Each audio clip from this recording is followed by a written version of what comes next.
Hello అండి. ఎలా ఉన్నారండి అందరూ? బాగున్నారా? మీరంతా బాగుండాలని మనస్ఫూర్తిగా దేవుడిని కోరుకుంటున్నాను.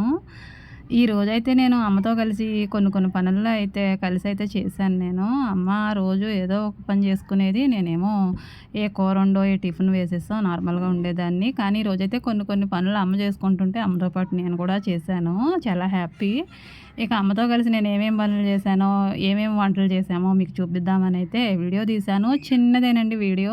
నా వీడియోస్ చూస్తూ ఛానల్‌ని సపోర్ట్ చేస్తున్న మీ అందరికీ కూడా మనస్ఫూర్తిగా కృతజ్ఞతలు చెప్పుకుంటున్నానండి. సిస్టర్స్‌కి అలాగే బ్రదర్స్ అందరికీ కూడా. ఛానల్ స్టార్ట్ చేసి అయితే 1 ఇయర్ అవుతుందండి. ఇప్పటి వరకు కూడా ఏదో నేను పెడుతూ పోతూ ఉన్నాను కానీ, నా వీడియోస్ కోసం ఎదురు చూసే సిస్టర్స్ ఉంటారని అయితే నేను అనుకోలేదు.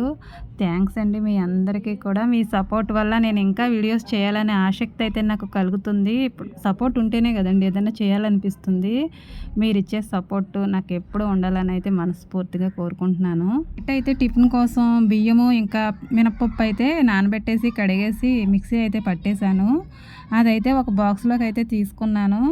మా ఇంటి దగ్గర అయితే నేను ఒక గంట అయితే బయట ఉంచేసి తర్వాత ఫ్రిడ్జ్‌లో పెట్టేస్తాను పడుకునే ముందు. కానీ అమ్మ అయితే బయటే ఉంచుద్ది అలాగా ఫ్రిడ్జ్‌లో పెట్టనివ్వదు. మూత ఎంత గట్టిగా పెట్టినా కానీ అది ఎలా పొంగిందోనండి మొత్తం పొంగిపోయింది. ఇక అమ్మ నేను లేవకముందే మొత్తం అదంతా శుభ్రంగా క్లీన్ చేసేసి డబ్బా అయితే నార్మల్‌గా పెట్టి అలా ఉంచింది. నేను ఫ్రిడ్జ్‌లో పెడతానన్నా కానీ అమ్మ వినకుండా బయటే ఉంచమని చెప్పింది కాబట్టి ముందే తుడిచేసి ఉంచేసింది. అలా పొంగడం మంచిదేనండి. ఆ పిండి అలా పొంగితేనే అందులో ఉన్న బ్యాక్టీరియా బాగా స్ప్రెడ్ అవుతుంది. బ్యాక్టీరియా అంటే మనకి హాని చేసే బ్యాక్టీరియా కదండి. మినప్పిండి అలాగే పెరుగులో కూడా ఈ బ్యాక్టీరియా అనేది స్ప్రెడ్ అవుతుంది. దీనికోసమే కదండి మనం పెరుగు తోడుచొక్కేసిన మినప్పిండి బయట ఉంచేసి పొంగబెట్టుకున్న ఈ బ్యాక్టీరియా కోసమే. ఇది మనకు మేలు చేస్తుంది. మన బాడీకి ఈ బ్యాక్టీరియా అవసరం అనేసి ఫ్రిడ్జ్‌లో పెట్టుకోరు తెలిసిన వాళ్ళు. కొందరేమో ఈ పొంగిపోయి పులిసిపోతుంది కాబట్టి ఇష్టపడలేక తినలేక ఫ్రిడ్జ్‌లో పెట్టుకుంటారు. మేమైతే ఫ్రిడ్జ్‌లో పెట్టేస్తాము. అమ్మ అయితే పెట్టుకోదు. వేసినవి అయితే దోసలు కాదండి. దోసలు కాదు, అట్లు కాదు 2 కలిపి మిక్సింగ్ అనమాట.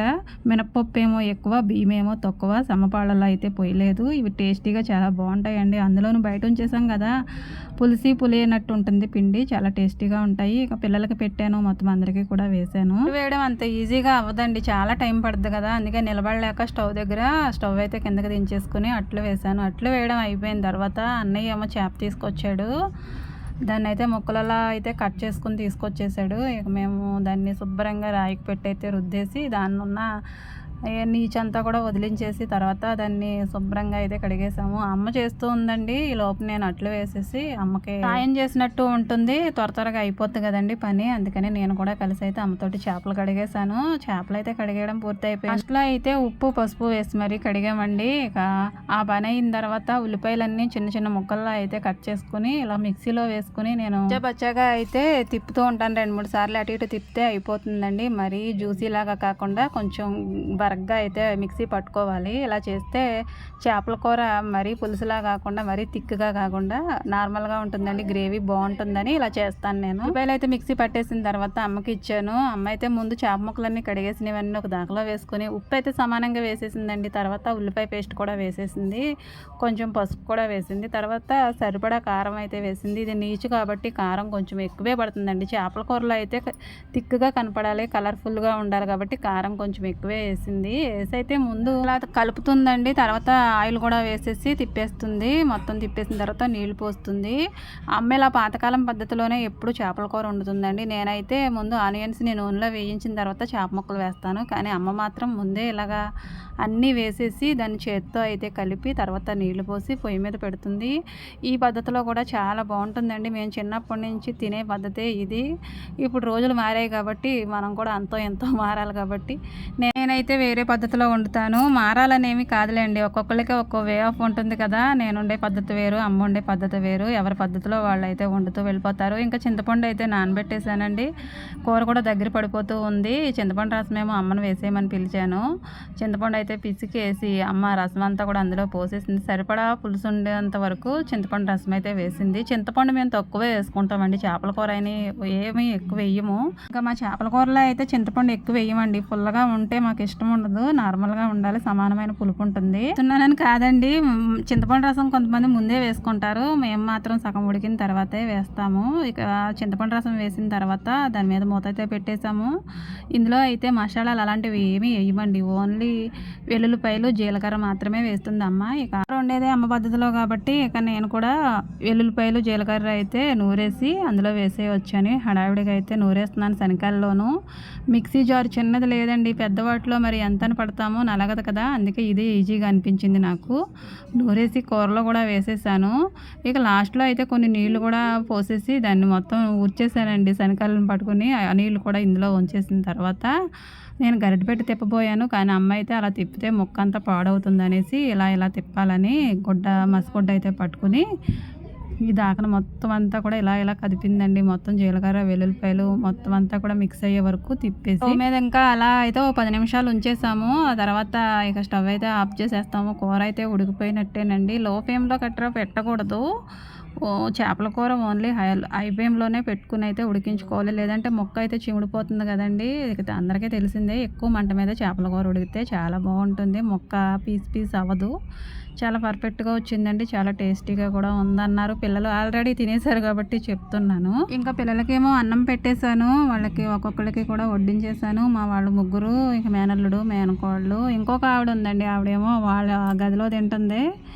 ఆవిడకి సిగ్గు ఎక్కువ, ఆవిడేమో కనపడదంట, అందుకని తను ఇక్కడ లేదు. ఇక వీళ్ళకే పెట్టాను. ఒక్కొక్కరికి ఒక్కొక్క టేస్ట్ కదండి. మా అబ్బాయికి ఏమో చేపల కూర నచ్చదు, మా బలవంతం మీద ఏదో అలా తిన్నానన్న పేరుకైతే తింటాడు, అంత ఇష్టంగా అయితే తినడు. ఇక మిగతా వాళ్ళందరూ కూడా చాలా ఇష్టంగా తిన్నారు, చాలా బాగుందన్నారు. వీళ్ళందరూ తింటూ ఉన్నారు. నేను వీళ్ళతో కలిసి అయితే ఒక సెల్ఫీ అయితే తీసుకున్నానండి. వీళ్ళతో కలిసి నేను తినొచ్చు, కానీ వెంటనే తినాలంటే కూర వండిన తర్వాత గేర్ వచ్చేసినట్టు ఉంటుందండి, ఏంటో తినబుద్ధి కాదు. అమ్మ వండినా సరే నేను వండినట్టే అనిపించింది, ఎందుకంటే దగ్గరుండి అన్నీ చూశాను కదా. ఇంకా ఫ్రిడ్జ్లో ఏమైనా మామిడి పండు దొరుకుద్దేమో అనుకుంటే జామ పళ్ళు ఉన్నాయండి. మరదలేమో జామకాయ కోతకెళ్తుంది, ఇక జామకాయ తీసుకొని తినేసి అమ్మ బట్టలు ఉతుక్కుంటుంది. మళ్ళీ అక్కడికి వచ్చి కూర్చున్నాను. ఉంటే సరిపోతుందండి బట్టల దగ్గర, ఇక నేను ఉతుకుతాను, నువ్వు సబ్బు పెట్టి నాకు ఇమ్మని అయితే అమ్మకి చెప్పాను. అమ్మకేమో అలా నచ్చదండి, ఆవిడే ఉతకాలి, ఆవిడే జాడించాలి, ఆవిడే సబ్బు పెట్టాలి, ఆవిడే ఆరేయాలి, అలాగైతేనే ఆవిడ ఉతికినట్టు ఉంటుంది. నేనేదో హెల్ప్ చేద్దామని వచ్చాను. ఇక నీళ్ళు పడిపోతున్నాయి వెళ్ళిపో అని ఒకటే అరుపులు. ఇక అలాగే కూర్చొని అయితే నేను బట్టలు ఉతుక్కుని అయితే ఆరేసేసాను. అమ్మడోళ్ళు అయితే మిరపకాయలు పోయించుకున్నారు, 3 రోజుల నుంచి వాటిని ఆరబెడుతూనే ఉన్నారు. ఎండలు అంతంత మాత్రంగానే ఉంటున్నాయండి, ఏంటో ఈ సంవత్సరం ఎండలు లేవు.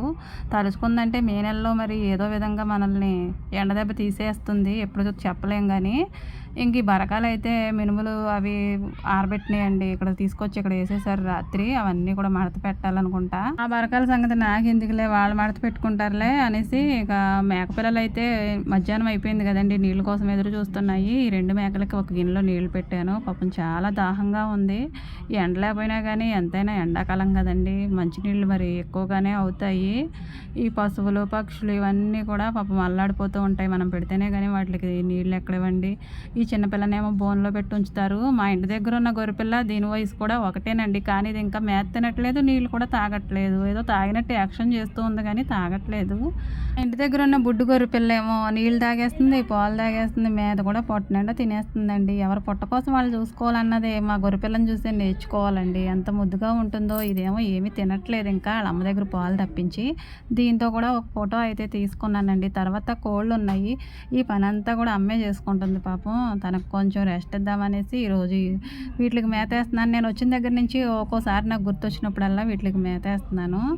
ఇక్కడ పెట్ట ఉంటుంది, ఇక్కడేమో 2 పుంజులు ఉంటాయి. ఈ పుంజ ఒక దగ్గర ఉంటుంది, ఇంకో పుంజ ఇంకో దగ్గర ఉంటుంది. ఈ రెండింటిని ఒకే చోట కడితేనేమో పోటీలు వేసేసుకుంటాయండి, అందుకని దాన్ని కొంచెం దూరంగా కడుతున్నారు దీన్ని.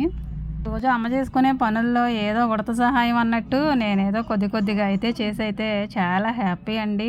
వీడియో కనుక మీకు నచ్చిందండి, నచ్చితే లైక్ చేయండి. కొత్తవారు ఎవరైనా వీడియో చూస్తున్నట్లయితే ప్లీజ్ అండి ఛానల్ని సబ్స్క్రైబ్ చేసుకుని సపోర్ట్ చేయండి. Thank you for watching.